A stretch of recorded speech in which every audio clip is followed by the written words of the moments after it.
When it comes to Dubai property, one of the most important goals is to maximize your return on investment. That's why choosing the right property management strategy is critical. But with so many options, monthly rentals, long-term lets, Airbnb rentals, how do you know which is best for you? I faced this issue when I first started out here in Dubai, and now I can share what I've learned and hopefully help you make an informed decision that you won't later regret. In this video, I'll reveal the basics but also the secrets of each property management option, break down their pros, cons, and costs, and show you how to get the highest ROI possible. Before we dive in, hit that thumbs up button, subscribe, and stay tuned for real estate insights that can help you transform your investments. First one, let's start with short-term rentals, and mainly I'm referring to monthly rentals. Short-term property management involves monthly rentals in particular. Some of them they do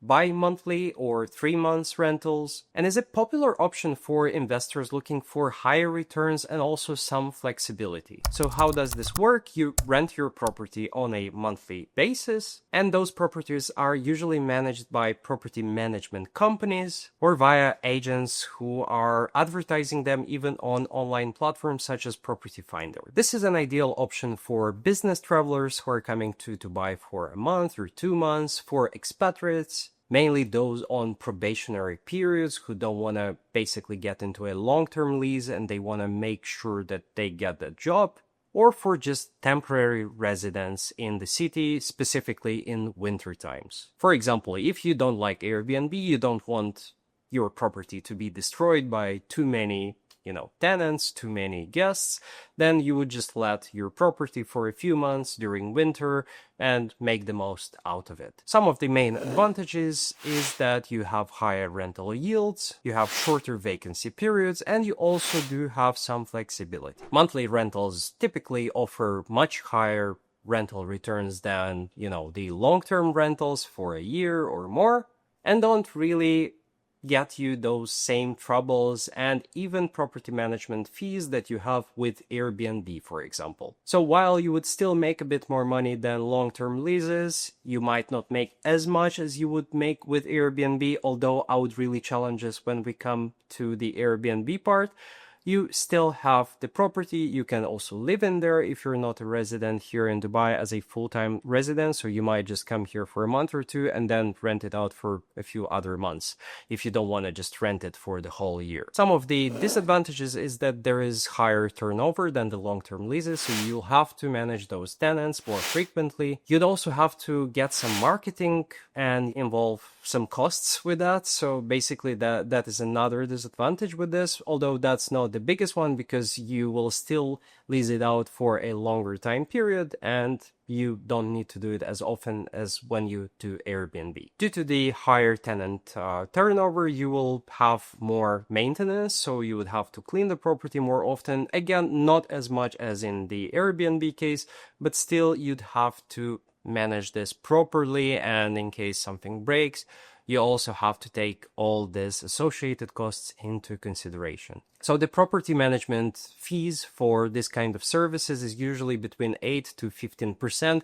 This is basically what you need to calculate as in the costs that are associated with marketing and basically someone taking care of your property, leasing it out, and so on. And that is obviously part of the rental income that you will pay to the agent or the property management company that would take care of your property. The other two is, of course, the maintenance fees that you will have to pay for, or the cleanings and so on, although it's not as much as in Airbnb, again, because even if the tenants will just take it for a couple of months, let's say you have 3 months and 4 tenants per year, then you'd have to only do 4 cleanings and also take care of some maintenance. But you will also have ongoing expenses with marketing and attracting, new clients for this property. If you want to invest in real estate without the hassle of managing tenants or involving property management, then Smart Crowd is the best alternative. Smart Crowd allows you to invest in high quality real estate with fractional ownership, which means that you can start building your property portfolio with small amounts of capital. The platform takes care of everything: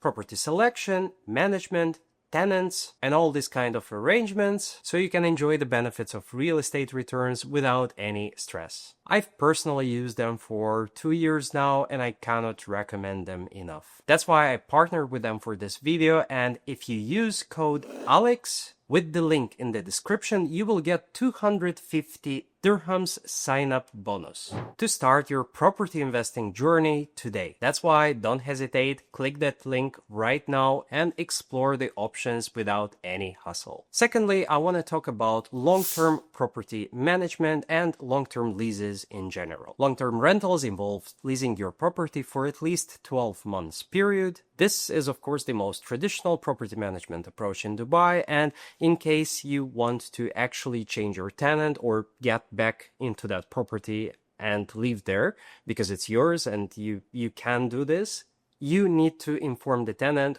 12 months in advance. So basically, if you really want to move in back and you just rented it out, you have to inform the tenants right away. Otherwise, it's going to be very complicated to get back that property. However, other than that, landlords don't really have too many issues. And how it works, it's very simple. You just sign a lease with a tenant for about a year or longer. You can either manage the property yourself, or you can hand it over to a professional or a property management team who would manage it for a small percentage fee of the annual rent. Some of the main advantages are stable income, as the property provides a consistent and predictable cash flow, which is the most important part, lower management effort, and lower costs in general. You don't need as much maintenance, you don't need as much marketing. You as a landlord also charge a deposit to the tenant, so it's either 5% for unfurnished units or 10% for the furnished units. That's why in case of any breakages or any kind of issues, you can actually charge your tenant from that deposit, and of course do it in the limits and try to be normal, rationalize them. And of course, also the tenant takes care of all the cleaning, and even when they check out, they are usually required to repaint all the walls and the ceilings so that the property is basically handed back in the same state. So overall, you as a landlord are not really doing much. You are just enjoying the passive income, and you also have almost 99% power over your property. The disadvantages are obviously lower rental yields, because if you rent it out for a longer time period, then you obviously won't be able to capitalize on those higher seasons like the winter in Dubai, which you can literally price it by 3, 4, and even 5 times more than when you compare the pro rata prices when you would do it as a long-term lease. There is very limited flexibility. I think that's the biggest issue, because you are kind of locked in. You don't have the power to take the tenant out, at least just in a normal case you don't. If the tenant is really making some and causing some troubles, then perhaps you will be able to do something. Other than that, you really cannot disturb the tenant, so you definitely shouldn't do this. It could also involve longer vacancy periods, because by the time you find the right tenant, and also for the right amount of time and also right amount of checks, because here in Dubai we get the rent in checks, you might have some troubles with this, but that's usually not really the case. If you invest in the right property, you market it properly, and you put also the market price. The cost breakdown for the property management part of things is pretty straightforward. It's only 5 to 8% management, because even the property managers, they won't have too much troubles with this. Usually there's maybe 1 or 2 times that the tenant comes back to me and asks if they want to change something or so. Maintenance fees are almost always covered by the tenant, only in rare cases if these are over 1,000 dirhams. For example, if something breaks in the actual apartment engineering system, for example, or so. And finally, you don't really need any much marketing, and you won't really have costs with this. Airbnb style property management is really popular for very short stays, from 1 to days to a few weeks, and it's usually way more popular when you have a very unique home and you do it in really touristy locations, so you can get the most out of your property. So how does this work? Your property is basically listed on either Airbnb or Booking.com or Agoda or any other of these online hosting platforms. And the management company usually handles everything from 0 to 1, from the check-ins to the cleaning, marketing, and even the payouts. So I have a similar company in Bali and I do Airbnb property management. So I do handle everything online and my partner handles everything on the site. That's why there are many advantages with this, because you can actually play around with the pricing. Airbnb has a really cool tool that allows you to understand which is the best performing price per night in your area, even in your tower, if it's a tower with more apartments, and that enables you to make higher rental yields. Of course, with Airbnb, you shall expect the highest daily rates, also the highest flexibility, but also the highest costs for marketing. That's why some of the main disadvantages are that there is higher management effort put into this, because you actually have to make the listing very, very appealing. You have to make amazing pictures, and that is so important. I can't stress enough how important is this. Besides this, you have very high maintenance costs. You always need to do and arrange the cleaning on time before check-ins and after the checkouts. There is also seasonal demand. So here in Dubai is a very weird and strange market, because in winter you can make a ton of money and in summer you can lose a ton of money. In my opinion, Airbnb here in Dubai is kinda oversaturated and is a very tricky and risky market. Initially, when I moved to Dubai, I was planning to move my property management field, as in from my company from Bali to also Dubai. But after making some research, I wasn't really sure if I want to gamble as much with my companies and with my returns, because here, as I told you previously, when you're a landlord, you really kind of control everything. And even in the case of the Airbnb, you have a contract with the landlords. They still can ask you to, I don't know, vacate the property. And even if they ask you with 12 months in advance, you've made a lot of efforts to market this property, to create the listings, and to basically make it appealing and work for you, which is the initial amount of time and effort that you put in, and you expect some returns over the long run. And if you're just being abruptly cut by the landlord, that really doesn't work in your favor. Also, the landlords might just want to get back into the property, live there. Maybe they want to ask you for more time to spend in that property if they, for example, are not living in Dubai and they're just traveling in and they want to stay in that property. That's why for me personally, I'm not too sure about doing Airbnb here. Maybe I'll try it at some point, but just looking at the market, it performs very differently. It's very volatile. So I prefer to do it in a more traditional way. If we get to the cost breakdown of Airbnb property management and any kind of shorter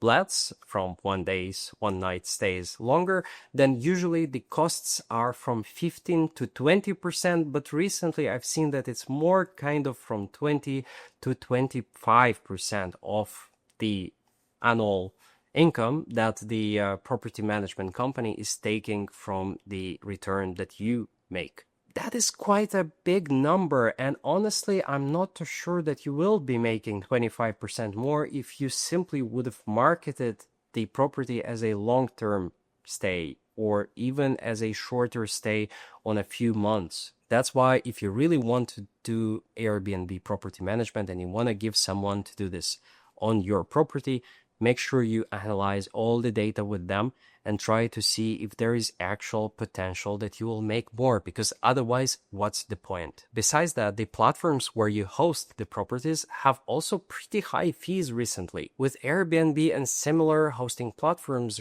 charging around 3 to 5% per booking, and some of them even higher. Cleaning fees are also quite high, actually, even in Dubai, where usually cleaning is not as expensive. But if you have guests that are staying every single night, different guests, you will have to involve a lot of cleaning. That's why a insight from me as a Airbnb host for more than 6 years.